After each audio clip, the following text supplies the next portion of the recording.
ஓம் நமச்சிவாய.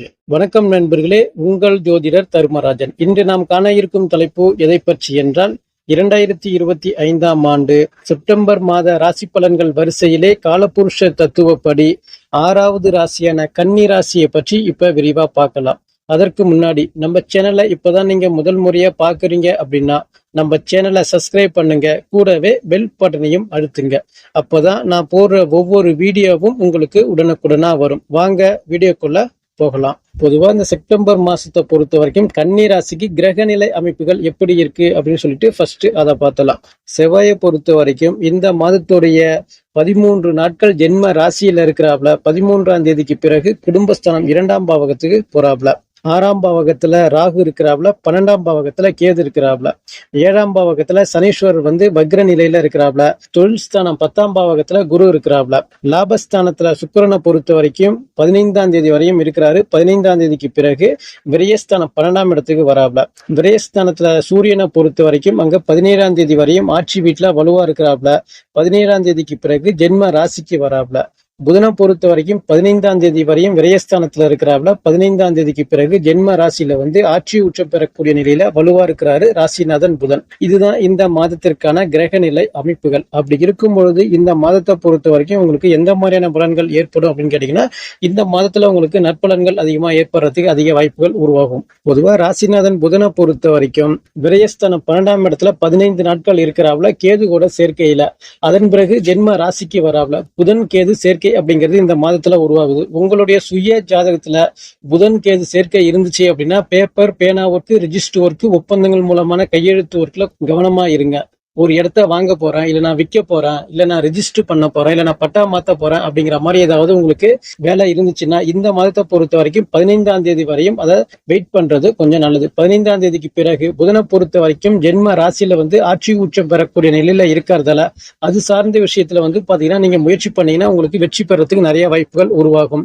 அதாவது பேப்பர் பேனா ஒர்க் சம்பந்தமான விஷயங்கள், டாக்குமெண்ட் விஷயமான முயற்சிகள், லோன் வாங்குறது, கடன் கொடுக்கறது, கடன் வாங்குறது, இது போல விஷயத்துல நீங்க முயற்சி பண்ணீங்கன்னா அது உங்களுக்கு ஃபேவரா முடியறதுக்கு நிறைய வாய்ப்புகள் உருவாகும். அதே போல கணினி சம்பந்தமான துறையில வேலை பார்க்கிறேன், இல்ல teaching line, accounts department, auditor line, பேசி பிழைக்கக்கூடிய தொழில் செய்யக்கூடிய நபர்களா இருக்கட்டும், இல்ல கணினி சம்பந்தமான துறையில நான் வேலை பார்த்துட்டு இருக்கிறேன் அப்படின்னு சொன்னாலும் சரி, உங்களுக்குலாம் மாதத்துடைய முதல் 15 நாட்கள்ல மட்டும் கொஞ்சம் கவனமா இருங்க. அதன் பிறகு பாத்தீங்கன்னா உங்களுக்கு வேலை விஷயத்துல பாத்தீங்கன்னா நல்ல முன்னேற்றங்கள் உங்களுக்கு ஏற்படும். தொழில் சார்ந்த பிரச்சனையில பாத்தீங்கன்னா எந்த பிரச்சனையும் வரதுக்கு வாய்ப்புகள் இல்ல அப்படின்னு தான் பொதுவா சொல்லலாம். குடும்பஸ்தானாதிபதி சுக்கிரனை பொறுத்த வரைக்கும் லாபஸ்தானத்துல இருக்கிறாப்ல. பொதுவா 15 நாட்கள் 15ஆம் தேதிக்கு பிறகு விரயஸ்தானத்துக்கு வர்றதால முதல் 15 நாட்களை பொறுத்த வரைக்கும் உங்களுக்கு லாப நோக்கோடு செயல்படக்கூடிய நிலை ஏற்படும். குடும்பத்திற்காக அதிகமா உழைக்கிறது, குடும்பத்திற்காக சேமிக்கக்கூடிய பழக்கம் ஏற்படும். உங்களுடைய குடும்பத்துல ஒரு பேரு புகழ் மதிப்பு மரியாதை உருவாக்கக்கூடிய நிலை ஏற்படும். உங்க பேச்சிலே ஒரு நம்பிக்கை உருவாக்கக்கூடிய நிலை உங்களுக்கு 15ஆம் தேதி வரையுமே உருவாகும்.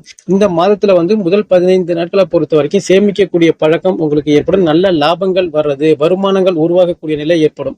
அதே போன்று 15ஆம் தேதிக்கு பிறகு விரயஸ்தானம் 12ஆம் இடத்துக்கு வராப்ல. அங்க சுக்கிரன் கேது சேர்க்கை அப்படிங்கிறது உருவாகுது. உங்களுடைய சுய ஜாதகத்துல சுக்கிரன் கேது சேர்க்கை இருந்துச்சு அப்படின்னா கணவன் மனைவிகளை கொஞ்சம் பார்த்து கவனமா இருக்கிறது ரொம்ப நல்லது. கணவன் மனைவிகளை தேவையில்லாத பிரச்சனைகள் வர்றது, பெண்கள் சார்ந்த விஷயத்துல மனஸ்தாபங்கள் வர்றது, இது போல விஷயங்கள் ஏற்படும். காசு பண விஷயத்துல பாத்தீங்கன்னா கொஞ்சம் கொடுத்தல் வாங்கல் விஷயத்துல கொஞ்சம் கவனமா இருங்க. குடும்பஸ்தானாதிபதி விரயஸ்தானத்துல இருக்கிறதால வீண் விரய செலவு அதிகமா ஏற்படுறதுக்கு வாய்ப்புகள் உருவாகும். வெளியூர் சென்று வேலைக்கு செல்லக்கூடிய நபர்களா இருந்தாலும் சரி, இல்ல வெளிநாடு சென்று வேலை செய்யக்கூடிய நபர்களாக இருந்தாலும் சரி, இந்த மாதத்தை பொறுத்த வரைக்கும் 15ஆம் தேதிக்கு பிறகு உங்களுக்கு அதிகமான விரய செலவுகள் ஏற்படக்கூடிய நிலை இருக்கிறதால கொஞ்சம் பார்த்து கவனமா சிக்கனமா செயல்படுறது ரொம்ப நல்லது. 3ஆம் அதிபதி செவ்வாயை பொறுத்த வரைக்கும் உங்களுக்கு ஜென்ம ராசியில இருக்கிறாப்ல 13ஆம் தேதி வரையும் முயற்சிகள் வெற்றி பெறும். உங்க சனியோட பார்வையில செவ்வாய் இருக்கிறதால பாத்தீங்கன்னா முன்கோபம், முரட்டுத்தனம், பிடிவாத குணம் அப்படிங்கிறது ஏற்படும். இளைய சகோதரருக்கு உங்களுக்கு ஒரு சில வாக்குவாதங்கள் வர்றது, மனஸ்தாபங்கள் வர்றது, இது போல விஷயங்கள் ஏற்படும். 13ஆம் தேதிக்கு பிறகு குடும்பஸ்தானம் 2ஆம் பாவத்துக்கு வராப்ல குருவுடைய பார்வையில இருக்கிறதால முயற்சிகள் வெற்றி பெறக்கூடிய நிலை ஏற்படும். சிறுதூர பயணங்கள் மூலமான ஆதாயங்கள் ஏற்படுறது, சகோதரர்கள் வழியில ஒற்றுமை ஏற்படக்கூடிய நிலை ஏற்படும். 4ஆம் அதிபதி குருவை பொறுத்த வரைக்கும் தொழில் ஸ்தானத்துல இருக்கிறாப்ல. பொதுவா 4ஆம் அதிபதி தொழில் ஸ்தானத்துல இருந்தாவே பாத்தீங்கன்னா நல்ல வருமானங்கள் ஏற்படும். குருவை பொறுத்த வரைக்கும் 4ஆம் இடத்தை பார்க்கறதால இந்த மாதத்துல பேப்பர் பேனா ஒர்க்கு, ரிஜிஸ்டர் ஒர்க்கு, ஒரு இடத்த வாங்குறது விற்கிறது, இது சம்பந்தமா முயற்சி பண்ணீங்கன்னா உங்களுக்கு வெற்றி வாய்ப்புகள் உருவாகும்.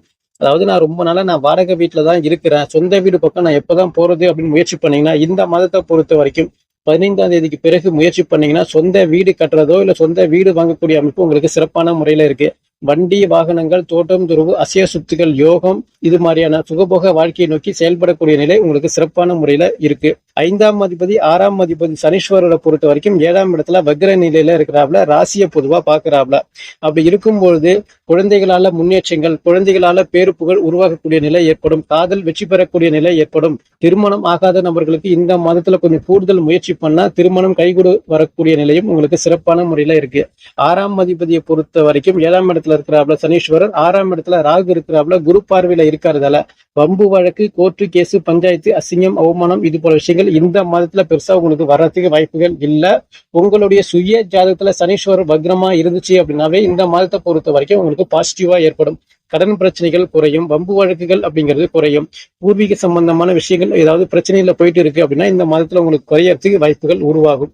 குலதெய்வத்துடைய அருள் கிடைக்கக்கூடிய நிலை ஏற்படும். குழந்தைகளால பேரு புகழ், மதிப்பு, மரியாதை உருவாகக்கூடிய நிலையும் இந்த மாதத்துல உங்களுக்கு சிறப்பாவே இருக்கு.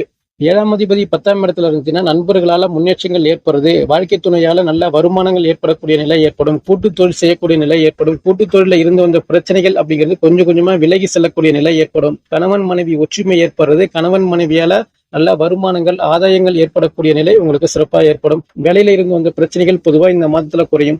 பொதுவா 10ஆம் இடத்துல குரு இருந்தா பதவியும் பறிபோகும் அப்படின்னு சொல்றது பொதுவா. ஆனாலும் இந்த மாதத்தை பொறுத்த வரைக்கும் சனீஸ்வரர் வக்ர நிலையில இருக்கிறதால வேலையில இருந்து வந்த பிரச்சனைகள் அப்படிங்கிறது குறையும். மேல் அதிகாரிக்கு உங்களுக்கு இருந்து வந்த வாக்குவாதங்கள், மனஸ்தாபங்கள் அப்படிங்கிறது குறையறதுக்கு நிறைய வாய்ப்புகள் உருவாகும். 8ஆம் அதிபதி செவ்வாயை பொறுத்த வரைக்கும் ஜென்ம ராசியில 13ஆம் தேதி வரையும் இருக்கிறாவில, பிறகு 2ஆம் பாவகத்துக்கு வராவில. பொதுவா 8ஆம் அதிபதி ஜென்ம ராசியில இருந்தாவே பல போராட்டங்கள், பல இடையூறுகள், பல நெகட்டிவ் விஷயங்கள் ஏற்படுற மாதிரி இருந்தாலும் 13ஆம் தேதிக்கு பிறகு குடும்பஸ்தானத்துக்கு வந்து செவ்வாயை பொறுத்த வரைக்கும் 8ஆம் இடத்தை பார்க்கறதால வண்டி வாகனங்கள்ல போகும்போது பார்த்து கவனமா போறது ரொம்ப நல்லது.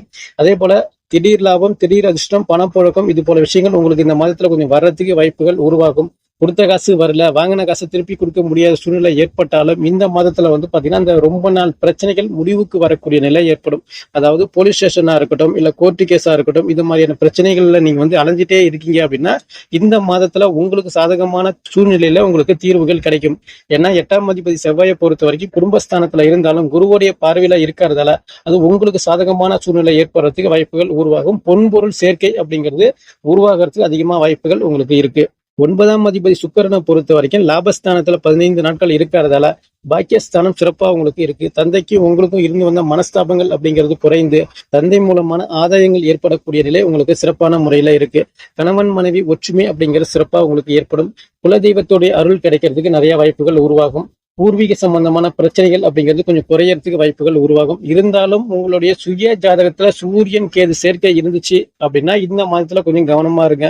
ஏன்னா 12ஆம் அதிபதி சூரியனை பொறுத்த வரைக்கும் சூரியன் கேது சேர்க்கை அப்படிங்கிறது அங்க பொதுவா உருவாகுது.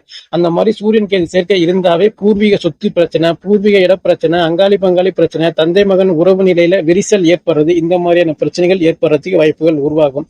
உங்களுடைய சுய ஜாதகத்துல சூரியன் கேது சேர்க்கை இல்லை அப்படின்னா அதை பத்தி நீங்க கவலைப்பட தேவையில்லை. தந்தை மூலமான ஆதாயங்கள், அனுகூலங்கள் சிறப்பான முறையில உங்களுக்கு ஏற்படும். 17ஆம் தேதிக்கு பிறகு சூரியனை பொறுத்த வரைக்கும் ஜென்ம ராசிக்குள்ள வர்றதால இந்த முதல் 15 நாட்களை பொறுத்த வரைக்கும் இந்த பூர்வீக சம்பந்தமான பிரச்சனைகள் போனாலும் இந்த 17ஆம் தேதிக்கு பிறகு ஜென்ம ராசிக்கு வராமல அங்க புதனும் சூரியனும் சேர்ந்து இருக்கிறதால புதனாதித்ய யோகம் அப்படிங்கிறது உங்களுக்கு சிறப்பாக செயல்படும். அந்த புதனாதித்ய யோகம் இருந்தாவே பேச்சு மூலமான நல்ல வருமானங்கள் அப்படிங்கிறது ஏற்படும். விரைய செலவுகள் கொஞ்சம் குறையக்கூடிய நிலை அப்படிங்கிறது ஏற்படும். வெளிநாடு செல்ல முயற்சி பண்ணக்கூடிய நபர்களை பொறுத்த வரைக்கும் தாராளமா வெளிநாடு செல்ல முயற்சி பண்ணலாம். இல்ல நான் வெளியூர் சென்று நான் வேலைக்கு முயற்சி பண்றேன் அப்படின்னு சொன்னாலும் தாராளமா வெளியூர் சென்று வேலைக்கு முயற்சி பண்ணலாம். இந்த மாதத்தை பொறுத்த வரைக்கும் முதல் பகுதியை பொறுத்த வரைக்கும் கொஞ்சம் விரைய செலவு அப்படிங்கிற மாதிரி ஏற்பட்டாலும் இந்த மாதத்துடைய 2வது பகுதி அப்படிங்கிறது உங்களுக்கு ஃபேவரா வர்றதுக்கு நிறைய வாய்ப்புகள் உருவாகும். பொதுவாக இந்த செப்டம்பர் மாதத்தை பொறுத்த வரைக்கும் யாரெல்லாம் ரொம்ப கவனமா இருக்கணும் அப்படின்னு கேட்டீங்கன்னா உங்களுடைய சுய ஜாதகத்துல சூரியன் கேது சேர்க்கை இருந்துச்சுன்னா ரொம்ப கவனமா இருங்க. அதே போல சுக்கிரன் கேது சேர்க்கை உள்ளவங்களும் கவனமா இருங்க. அதே போல புதனும் கேதுவும் சேர்க்கை உள்ளவங்க மட்டும் கவனமா இருங்க. இந்த 3 சேர்க்கையில உங்களுடைய சுய ஜாதகத்துல ஏதாவது இருந்துச்சு அப்படின்னா அவங்க மட்டும் கவனமா இருக்கிறது ரொம்ப நல்லது. உங்களுடைய சுய ஜாதகத்துல இந்த சேர்க்கை இல்லை அப்படின்னா நீங்க உங்களை பத்தி எந்த பிரச்சனையுமே இல்லை. உங்களுக்கு வந்து பாசிட்டிவான விஷயங்கள் ஏற்படுறதுக்கு நிறைய வாய்ப்புகள் உருவாகும் என்று கூறி மீண்டும் அடுத்த காணொளியில் உங்களை சந்திக்கின்றேன். நன்றி, வணக்கம். ஓம் நமச்சிவாய. வாழ்க வளமுடன்.